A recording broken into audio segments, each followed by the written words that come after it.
some of the greatness of the Purdy shuffle. It's a 2-bar phrase. And it really that is. That 2-bar so phrase gives you the backbeat on 3 of each bar. So, if you relax, you'll get it all simple and not worry about how many or how much. 3, 3, 3. Those ghost notes, let them stay ghost notes. Right. Let it stay. You don't have to play the exact same thing every time. You don't. You just play it so it moves. It goes with the body. It goes with the flow. And when it goes with the flow, you build a song until you come into that heavy backbeat. And then when you want to get to where it's going to have a break or you're going to have something, one of these things.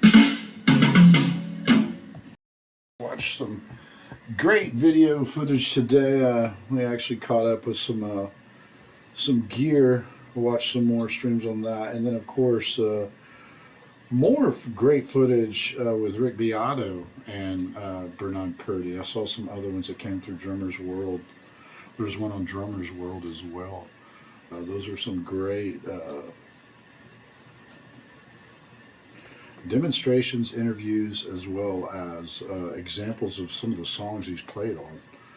For those who've never had a clinic or met him, there's your chance to go get caught up on who he is and what he's really all about and how great he is of a drummer. Not only of a drummer, but as an educator and a clinician. He can really show you things that make drumming more fun. And that's what's cool about the Purdy Shuffle, is that it excites the player to be happy. And if you can play something that actually makes you happy on the drums, then you're starting to really become a drummer. You're not just working yourself, but you're actually exercising your part of your mind that emphasizes happiness, and that's through drumming. And that's what's important about studying his shuffles and his later beats, not just his shuffles, but later some of his later beats and bodies of work known through Aretha Franklin and Steely Dan and all the others, of course. But it's important sometimes that we apply those techniques. And I have. If you listen to some of my new songs, I don't always like to tell everyone. I was telling my kid, but directly, some of my newer, about 3 or 4 of the new songs, his shuffles or those shuffles are very similar to what I'm doing on the newer songs. So it was interesting not only to watch it, but to relate to it. So that's another thing with drumming. When you get to a point in drumming where you can not only relate to it, but have an understanding and a place for the idea and applying it. And I'll tell my kid I've ripped that shuffle off, and a lot of people think, it's like someone coming in and robbing someone, but some folks really want you to learn how to play like that because it is a universal language of rhythm, and it helps some folks break through those boundaries more when they experiment playing like that. And a lot of people don't realize some of the better drummers, and we've talked about it a couple of weeks ago. We were talking about songs that had shuffles in them. We were talking about Frank Beard's shuffles. Totally different type of drummer than Bernard Purdy, but similar in the respect that they play most of their songs through shuffle, which is a more mature way of playing drums and a lot easier way of playing without overemphasizing and without, what was the other word we were using?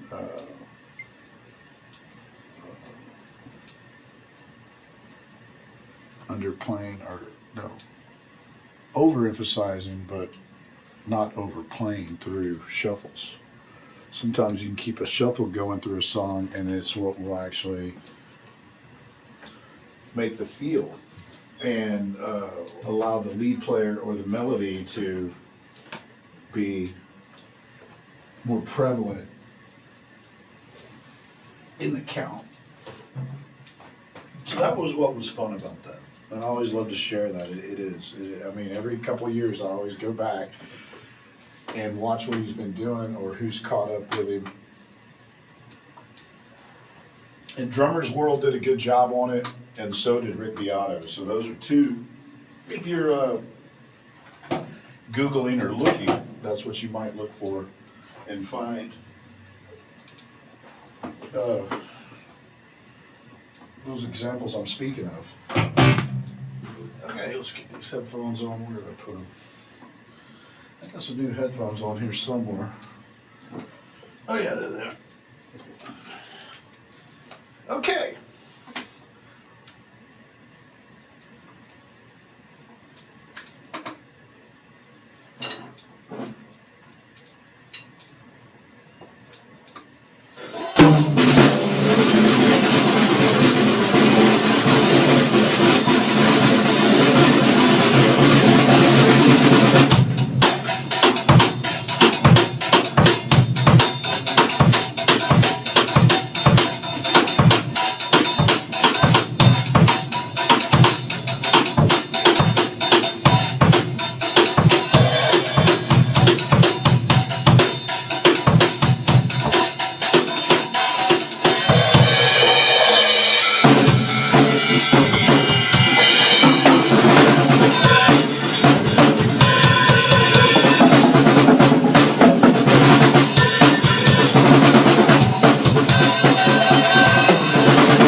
That's called 325. I don't really have the one I played before that without the music was the Bangkok. That's 325 with drums and the bass, but it's I think that was a little faster than I recorded, or maybe it was a little faster than I did last week, so I was a little off on it, but it's still pretty cool. It's tricky. It's 325, and I think I called it that because of the accents.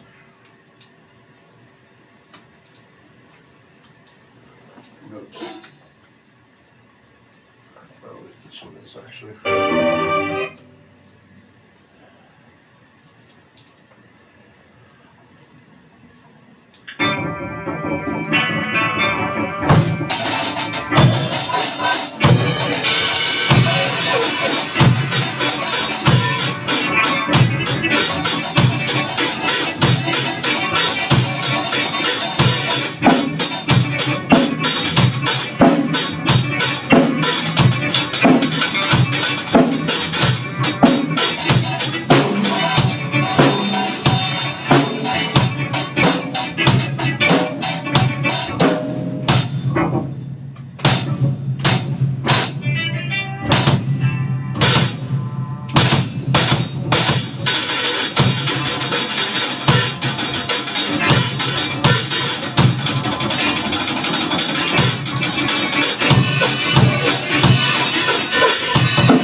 I did do that, a pretty smooth version of that.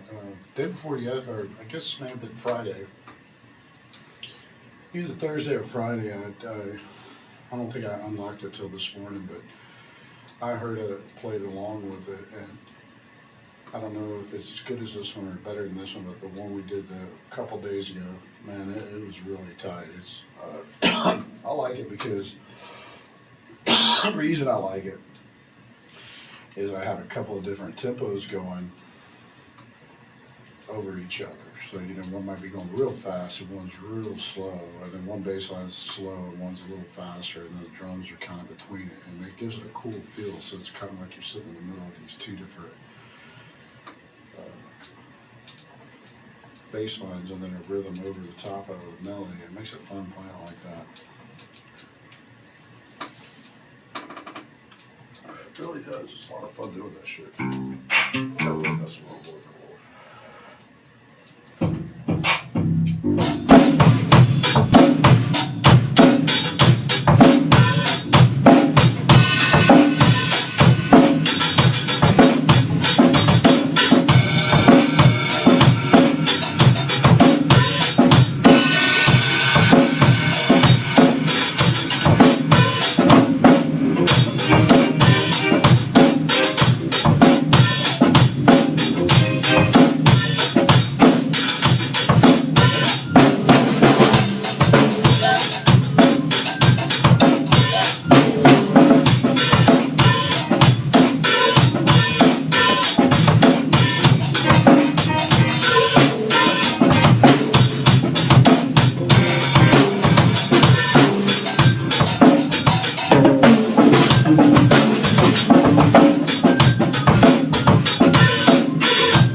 Shuffles are always fun, even if we're not doing the Purdy shuffle or exactly anything like it.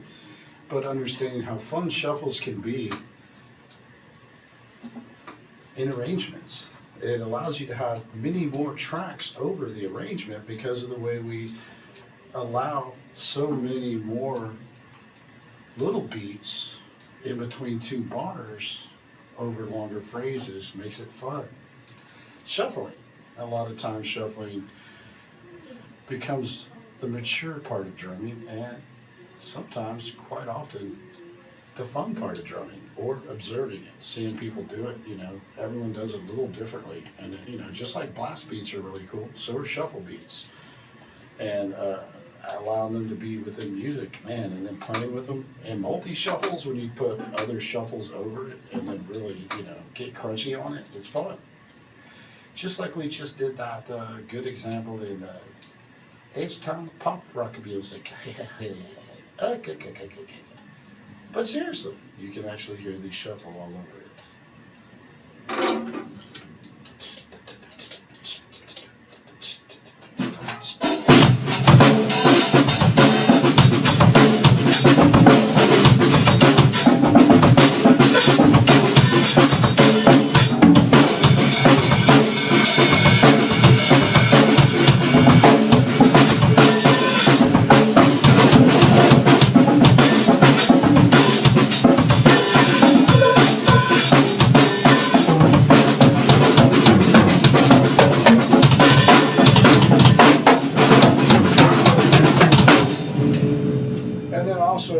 We're also putting some of the Latin fuche grooves into the first solo, but I'm not sharing that group until January. So some of this lecture has 2 examples over it.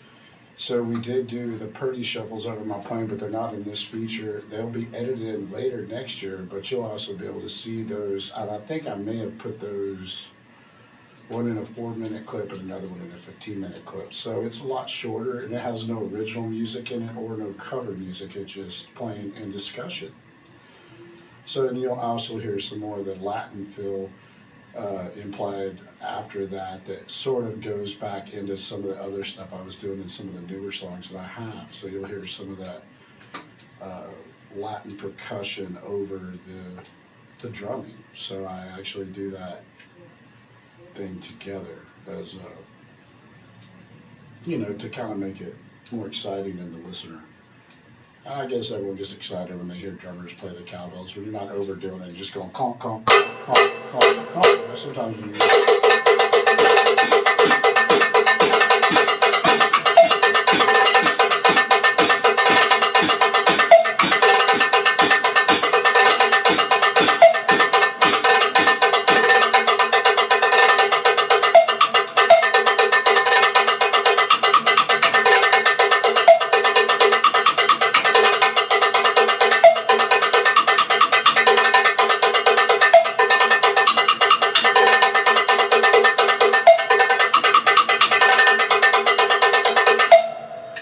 times, playing cowbell, if you read some parts, sometimes I've read cowbell parts and they're not always just going. I mean, really, try doing a roll on a cowbell for a while, or a shuffle.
out there thing that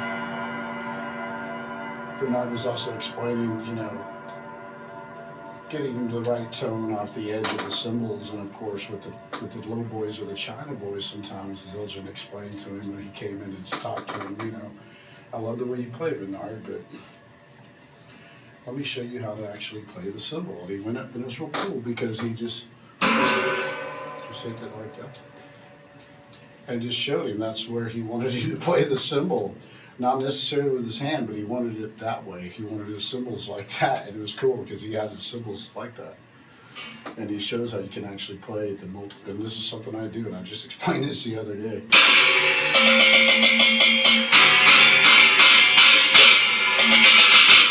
You get a lot more tone out of a China, like with that surface as opposed to this surface. And that's how you get out of it. Dig into there, it's harder to get into, but when we play it like this, the way they really want us to, and a lot of people don't know it.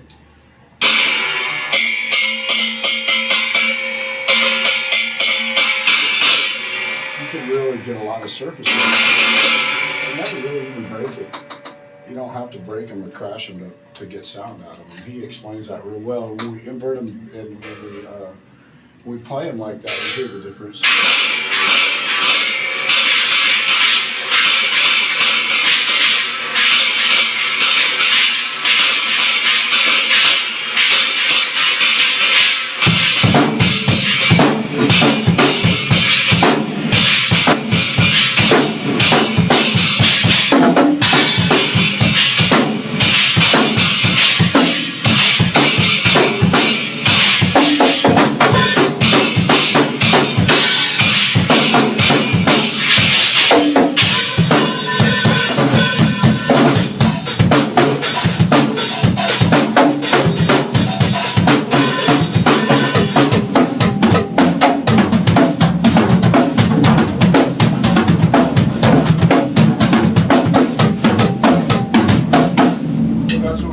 Talking about not only just playing Latin instruments, but then playing just steady grooves and then doing the Latin expression at the end of it. Sometimes those emphasis in a slower beat, instead of playing a fast, instead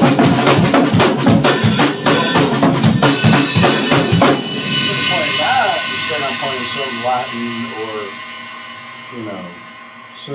instead of saying that, there's other ways of doing it. We don't always have to play it fast, but we can get that emphasis right at the end where we just get a little quick taste of it. You know what I mean? So that's the other idea with when we're trying to get the Latin expression, but not overdo it. You know what I mean? So we're just kind of...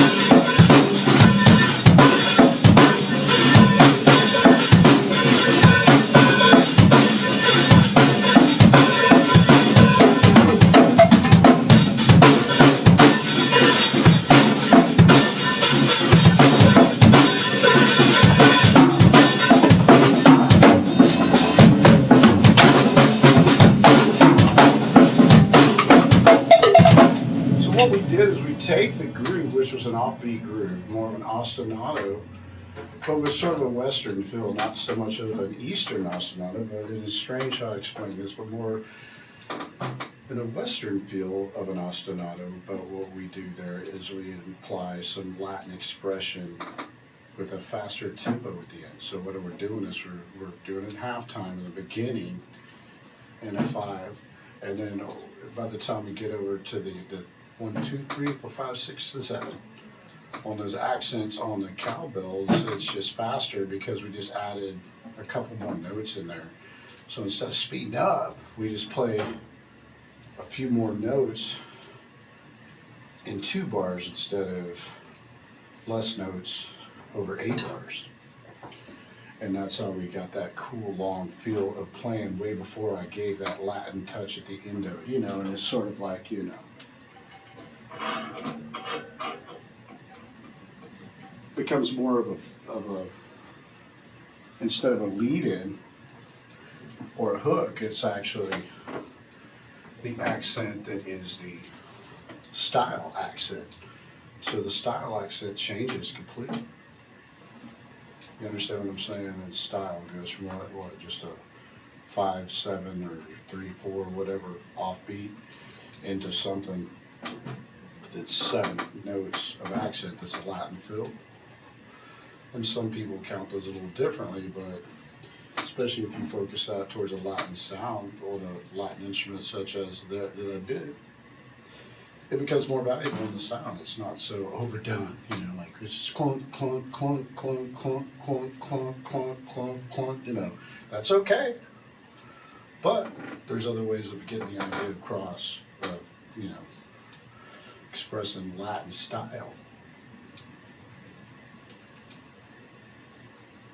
But at the end of the phrase. That's what's really cool if you can do that shit. Let's try that again. Well, let's try to do it with something that might be in one of my songs. I should think about that. Well, it might be in one of my songs where I do that. Which song might do that? I don't even know I can do a song that does that right now.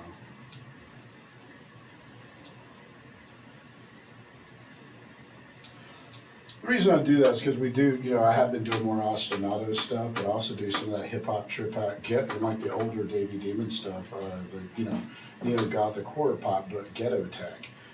May have been what we called the hip hop or the electronic, which also a lot of times you'll feel some of the presence of Latin sounds within those songs. I may not only just do a hip hop groove or a ghetto tech beat that I've Frankenstein together, but playing to it as well, and then, you know, putting the bass lines and all the other little drum parts over it. Sometimes I make it a little more complicated to play to because I'll make the arrangement a lot different tempo that I'm playing to. So to count, and you shouldn't always do that, but I do that to challenge myself, because if you've ever played with a large group of folks and there's other percussionists or drummers, you're not always on the one together.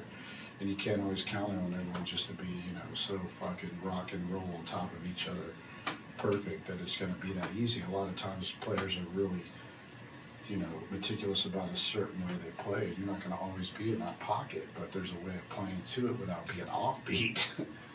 So sometimes when we write, we put together other tracks. I heard other drummers on Drumeo talking about this too. We do actually put other tracks together to give ourselves more of a track to play against as opposed to with. You know what I mean? We're not battling the track, but it's kind of keeping us in our own area. So that other track kind of has its own little playground, and we're not stepping all over that other track. That track actually becomes valuable and sort of the other part of the song. So if you think of it like that, you know, a lot of times it allows places for you to breathe, stop in the song and rest, and perhaps sing or do a fill or another part that's not that beat. And we start realizing, wow, I don't have to play that beat, but I can actually do a solo on my new cymbal while that beat's playing.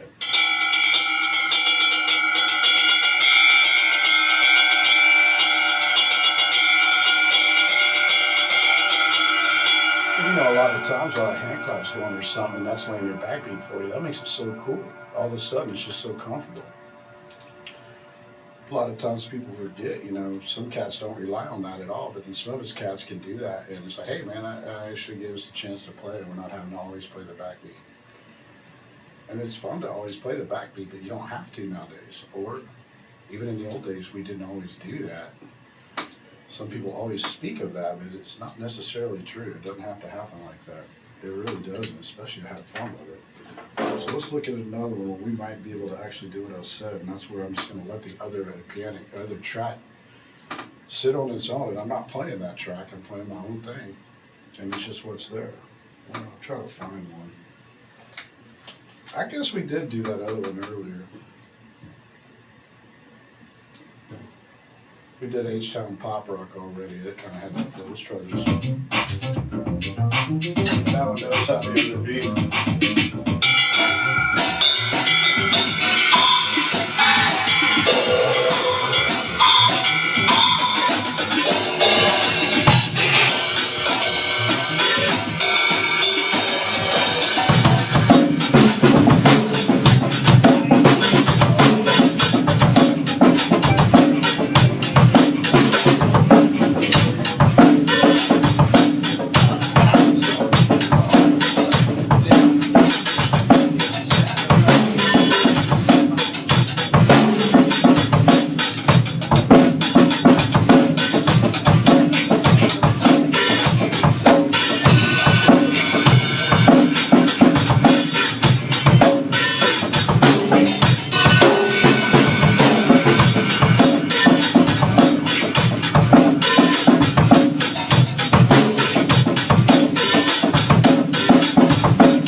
the Purdy shuffle is very similar over that groove. After we break away, we talked about using the other grooves or the backtrack to play another part, which was, you know, be able just to start out and solo on cymbals and not always have to just jump all over the track and try to, you know, mimic the track. We don't always have to do that. We can have the freedom, to, especially if we put it together ourselves. Why not?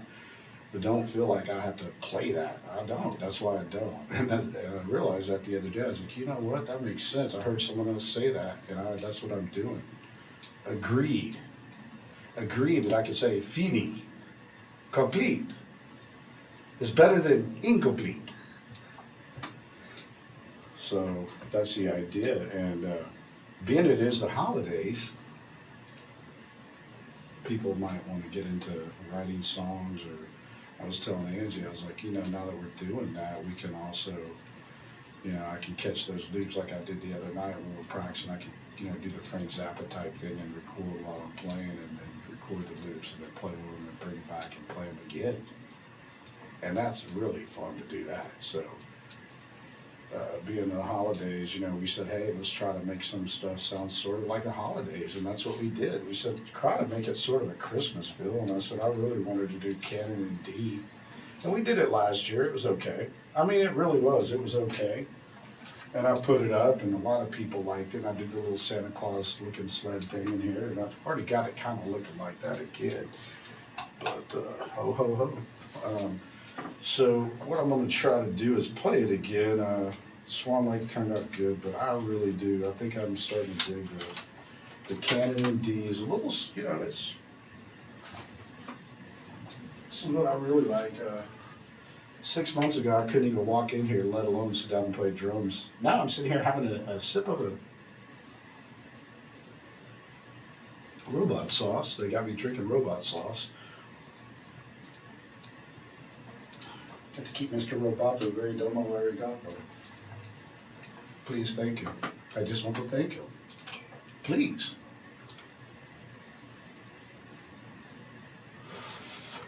Don't. Okay, that was fun. Okay, let's see what we're trying to do.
that Bernard Purdy interview, and we were just talking about that, you know, going from the 70s shuffle, it's so, you know, cool, and then getting into that disco era that he did for a decade. It's funny because he was talking about it. If you could just go...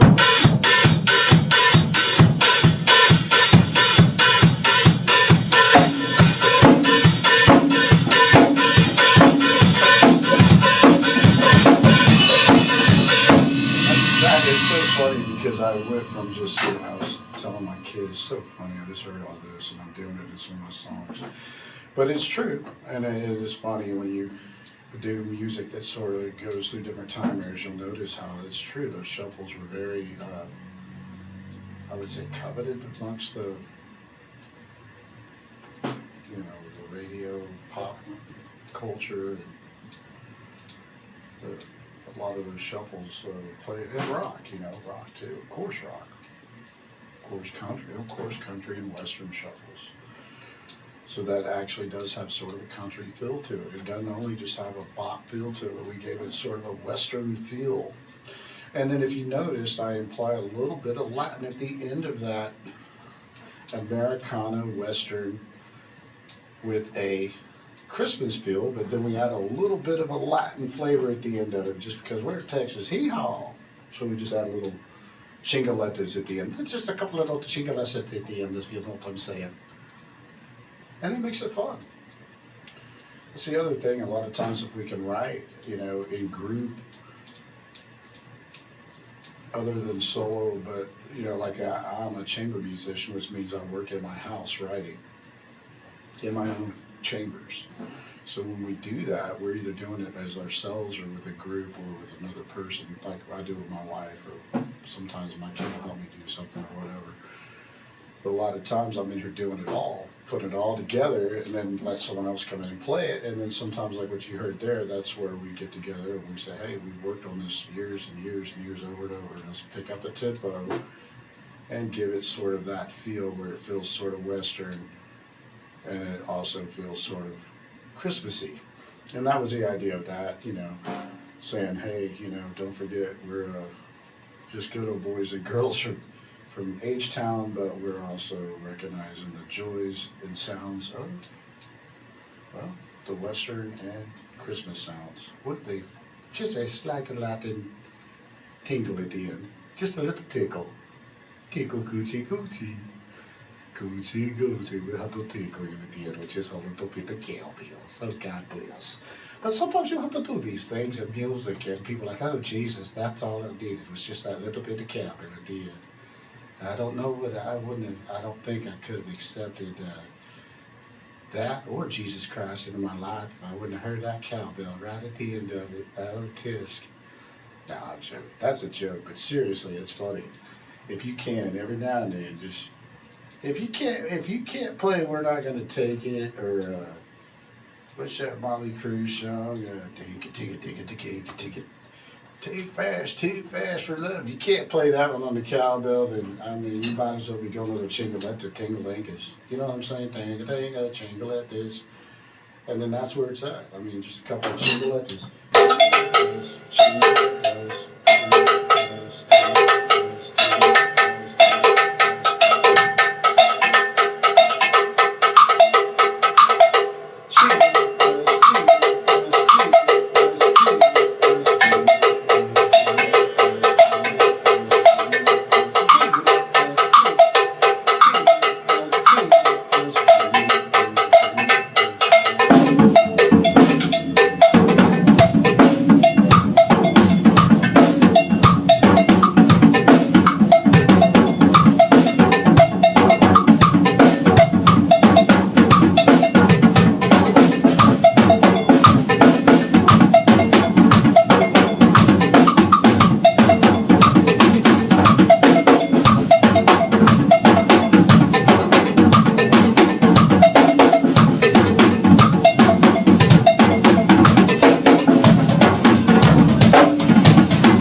Oh, those doggies probably got to take. I'm just going to take a break. Oh, that's right. They got a drink with the mic. They actually have.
the waiting, the radio edit, that's a little shorter than the drum bass edit. It's a little longer, about 30 seconds longer. This one's a little shorter. And right at the end, you can hear I overdubbed Angie doing a nice little outro lead on the new piano, so it sounds real cool at the end.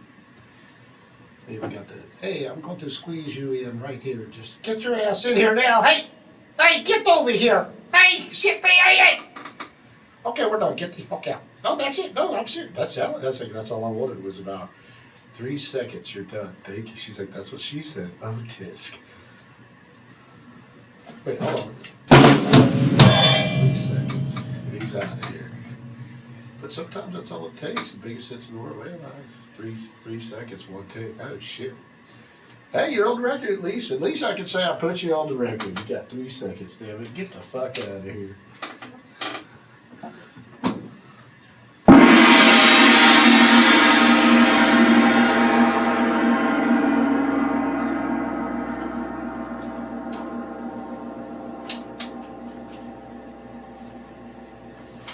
Oh yeah, I'm actually, it's funny, I watch some of these cats that can actually, I used to have a little shelf I could put my drink on, but I'm going to get a new one eventually. I'm going to get one where I can put my laptop and my drink right here.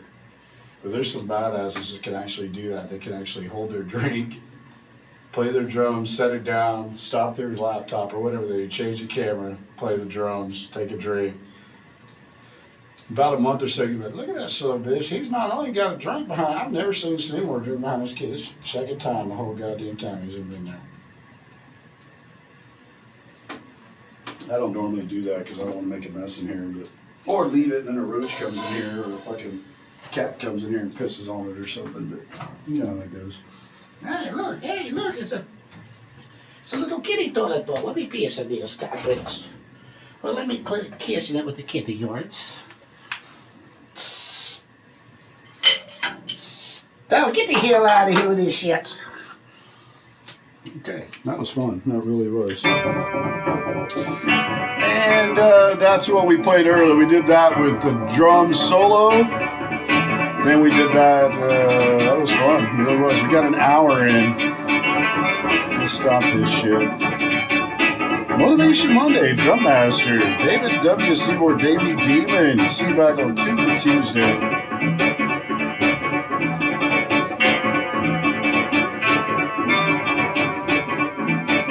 Doink, doink, doink, doink, doink, doink, doink, doink.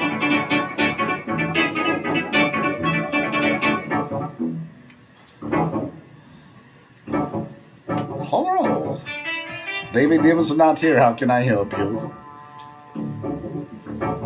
Well, if you follow the instructions, correct. That is how you'll do it. Is there a problem? 1 second, hold please.